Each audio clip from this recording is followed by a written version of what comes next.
Hi, it's me again. My name is Trí Đức, and I'm a third year student from the Faculty of Foreign Languages, Saigon University. I just got back from my trip to the Central Highlands and Central Vietnam, and I cannot wait to tell you the stories and show you the amazing landscape that I got to see when I was on the trip. So it's enough talking. Let's get right into the clip. Bye bye.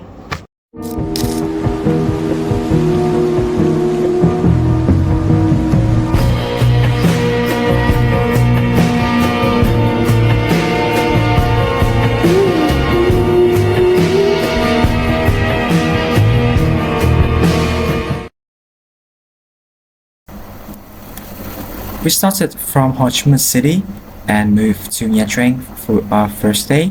Then from Nha Trang we went to Quy Nhơn and we continued our trip to Da Nang on our third day. Then from Da Nang we got back to Tu Hoa City and then we got to the famous Đà Lạt city in Bảo Lộc. Then we traveled back to Saigon, ending our trip with a whopping over 1,500 kilometers. At 5 a.m. in the morning, we moved from our home to Saigon University, preparing to go on board and start our 8-day trip. At around 7 a.m. in the morning, we stopped and had our first breakfast for the trip. I chose the fried eggs option with the baguette, and it was quite fulfilling for a long-lasting trip before we had our lunch at around 12 p.m. And after about 4 hours of driving, we made it to Ghana, which is where we're gonna have our first lunch.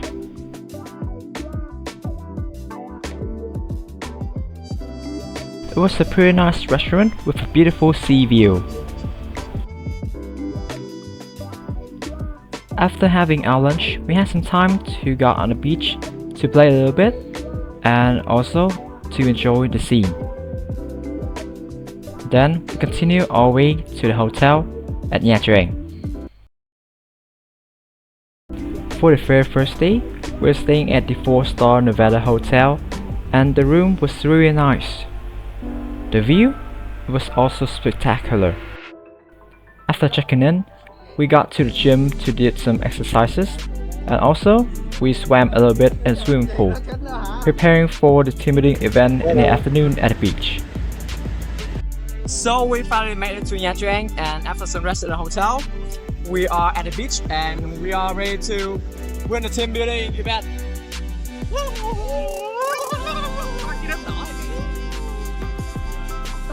Even though we didn't win the team building games, we had a great time participated in the event. It was a great memory. After having dinner at the hotel, we went on to explore Nha Trang's nightlife on food. We also had nem nướng Nha Trang. It was delicious, highly recommend. In the next morning, we got up to this marvelous site before having breakfast and continued our trip to Hang Chom, or the Stacked Stones. At the Hang Chom Assembly Hall, we got to hear a performance from traditional musical instruments such as the stone lute or the tarun. Located about 4 kilometers northeast of Nha Trang city center, the beach in Hang Chom has been put on a very unique and strange beauty, creating curiosity and excitement for visitors. Hang Chom's large boulders are combined to form such an imbalanced position that they shock anyone who glances at them for the first time. One by one, the boulders are stacked on each other, granting it the name Hang Chom or stacked stones. According to scientists, it is the remains of the cavitation between the seawater and foothill.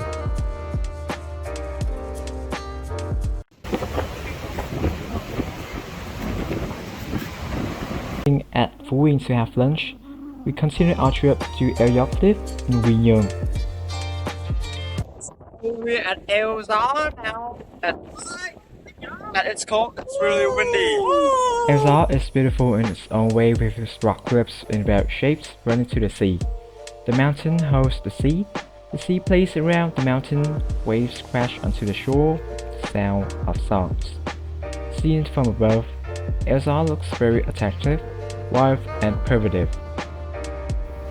After visited El Gió, we moved to the Seagull Hotel, which our room had a really nice view of the beach. After getting some rest, there was no time to jump right into the pool. So this is our second night at Uyghur, and now we are staying at the Seagull Hotel. Our room has a pretty nice view with the sea over here, the beach. And we've just had dinner, and now we're going to explore Uyghur by night. Bye bye and stay tuned. We spent our second night exploring Uyghur on foot and by electric car. We tried some food and wandered around the beautiful city.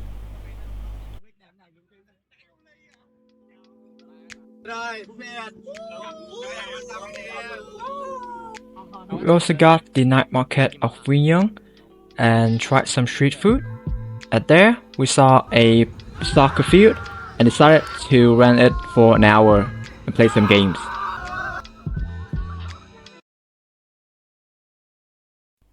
Our first destination in Da Nang was the Marble Mountain or the Gohansheng. Located 7 kilometers from the city center to the southeast, it is considered the landscape of southern sky with 5 mountains named after 5 elements, granting it the name Gohansheng: metal, water, wood, fire, and earth. According to Cham legend, one day a dragon flew to Nong Beach and laid an egg there. After a long time, the egg hatched and a beautiful girl stepped out of the egg.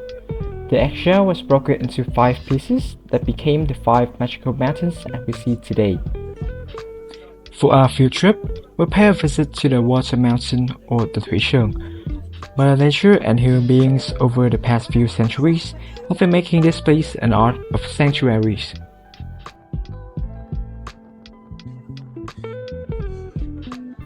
One of the best parts of touring Marble Mountain is seeing the striking pagodas that claim this elevated perch. The Dome Pagoda announces itself with an amazingly detailed archway facing the sweep of Nong Beach. Emperor Salom first ordered the pagoda, built in 1825. There are half a dozen large caves hidden away in the Marble Mountains, and many other small ones that are rarely visited. All the caves in Marble Mountains have unique features, and some have fascinating stories of being discovered and used at highways over the centuries.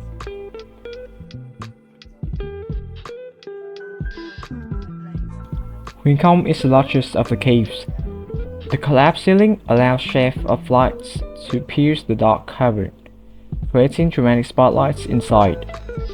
Huincong was once used as a secret base and later a field hospital for Vietnamese revolutionaries. Its jaw-dropping size seems unlikely from the entrance, but it's large enough to house a massive stone Buddha and 2 shrines.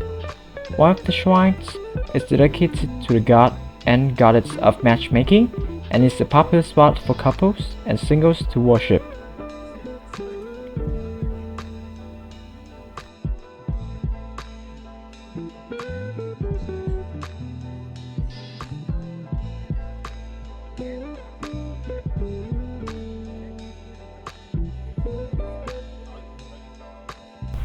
The trip to Guangzhou, or the Marble Mountains, will blew my mind about how amazing nature could be.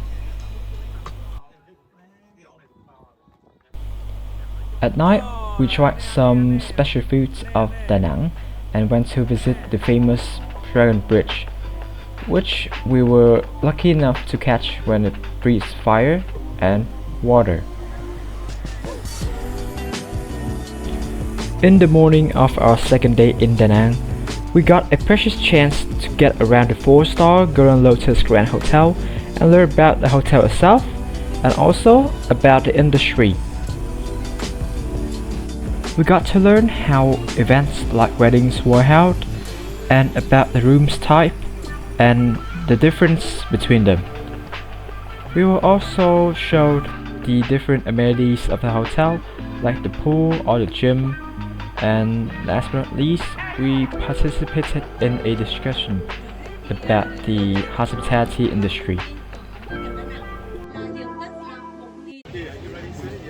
In that same evening, we traveled from Da Nang to Quảng Nam to visit the famous Hoi An ancient town, which UNESCO recognized it as a World Cultural Heritage with typical architectural works such as the covered bridge, assembly hall, and the action houses.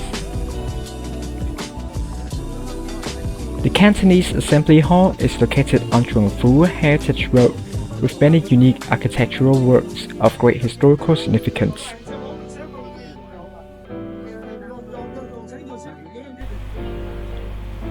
Then we move to the Duc An House, which was a really well-preserved ancient house in the Hoi An ancient town. It has many great features from the old era, which brings a really retro or vintage vibe. Hoi An ancient town is located in Quảng Nam province, and it is an exceptionally well-preserved example of a small-scale trading port. The town comprises a well-preserved complex of over 1,100 timber frame buildings, with brick or wooden walls. It reflects a fusion of indigenous and foreign cultures, principally Chinese and Japanese with later European influences. Hoi An ancient town, with its beauty, was classified as a special national cultural heritage site.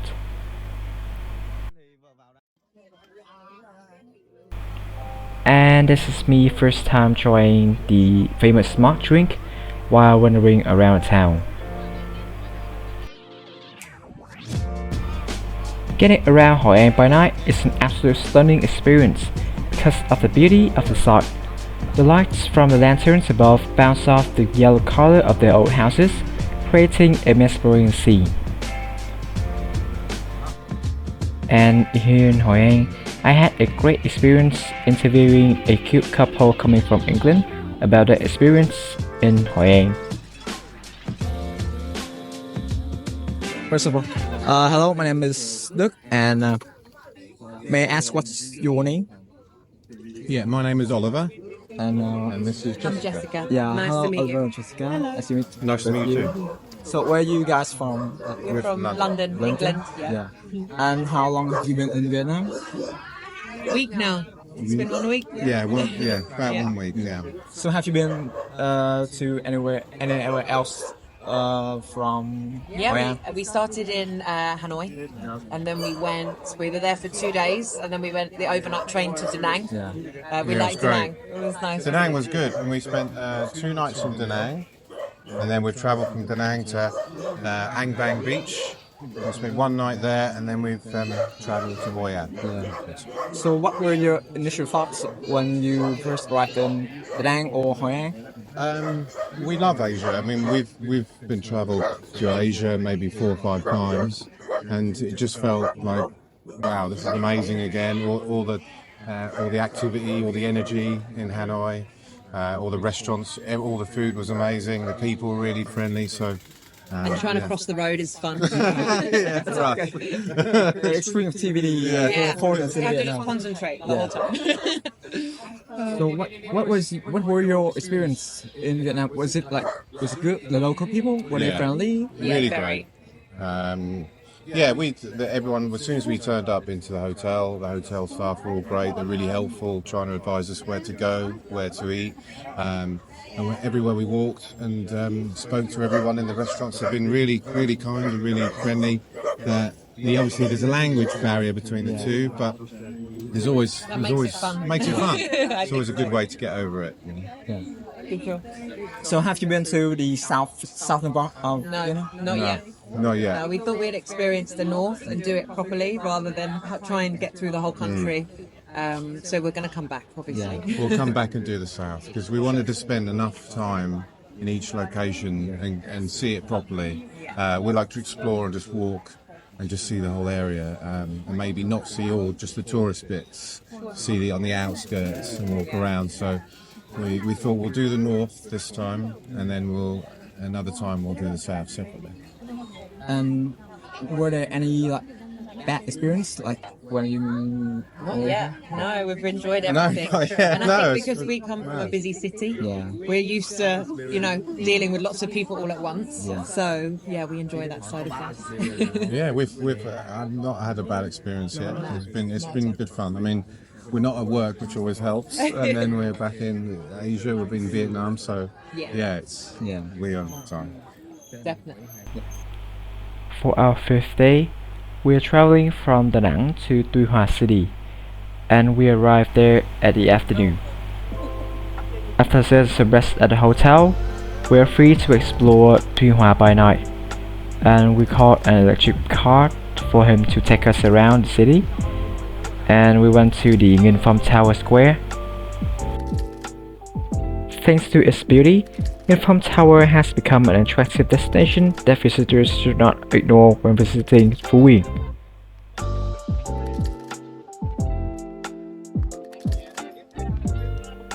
And we rented some electric bikes to have a little bit of fun too. The Song Cathedral, also known as the Mountain Cathedral, is a Catholic church in Nha Trang City, Khánh Hòa Province. Although it is over 90 years old, the site still retains its ancient architectural values with its unique structure. Currently, the church is included in a list of relics and landscapes of Khánh Hòa Province. The inside of the cathedral is very large and spacious. It has a wide dome and row-shaped windows in a typical Gothic architectural style that stands out in the heart of the city.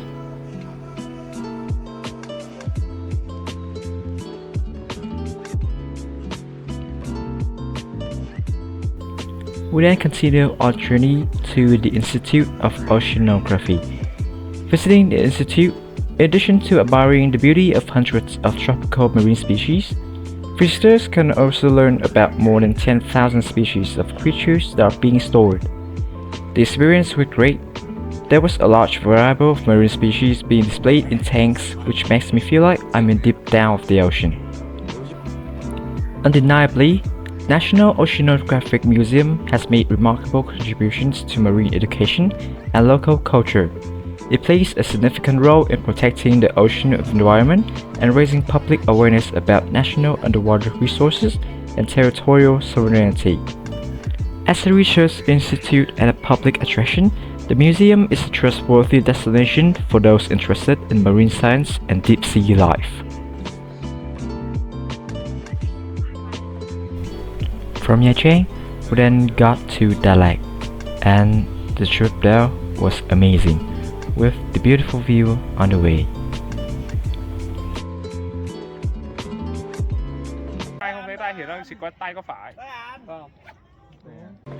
So it's about 10 to 6 and I'm in Đà Lạt having a little jog. It's our 7th day now, which is almost the end of our trip, and it's quite, it feels so fast. Yeah. In the morning, we woke up early to enjoy the morning life of Đà Lạt.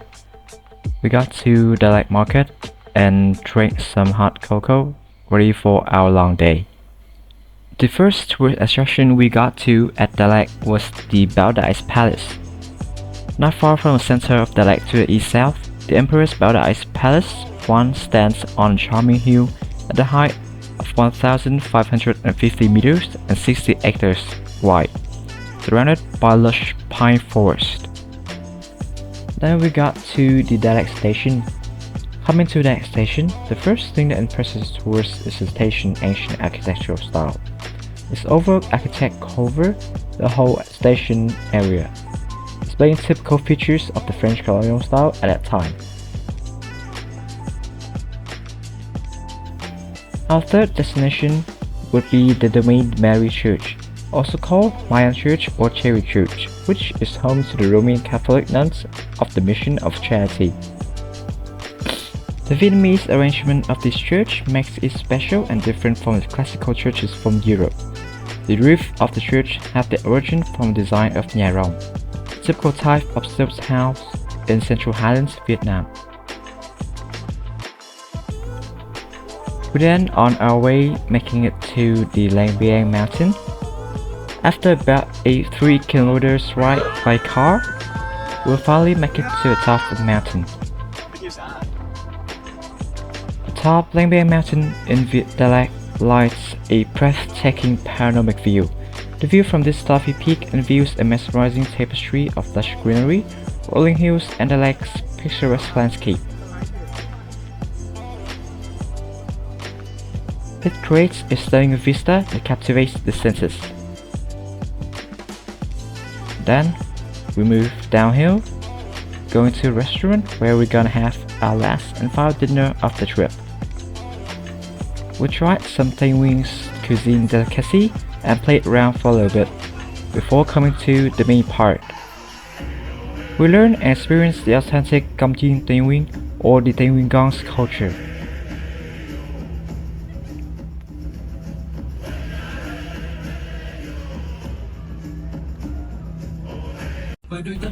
And at the end of the show, we also got a little performance with our friends. And for the last destination of our trip, we went to the largest Vietnamese Zen monastery, which is the Truc Lam Zen Monastery. The most impressive thing of the site is the flower garden in front of the main hall. Beautiful flower gardens are planted with many precious species. These flowers were collected by the monks and nourished in the gardens inside the monastery. In front of the main hall, near the entrance to Tuyen Lam Lake, is the Tĩnh Tâm Lake. This is a man-made lake, and it looks very peaceful. And then it was our time to say goodbye to our field trip as we're going back to Saigon. And that's it for my vlog, and thanks a lot for watching. I have a few last words before ending the video. First, I want to thank Mr. Đặng Trung Nam and Mr. Wang for being our supervisor and our tour guide. You two have been very helpful and supportive to us throughout the whole trip. And last but not least, I want to thank all my friends and all my brothers for being with me throughout the whole trip and created so many great memories with me. Goodbye, and I love you guys.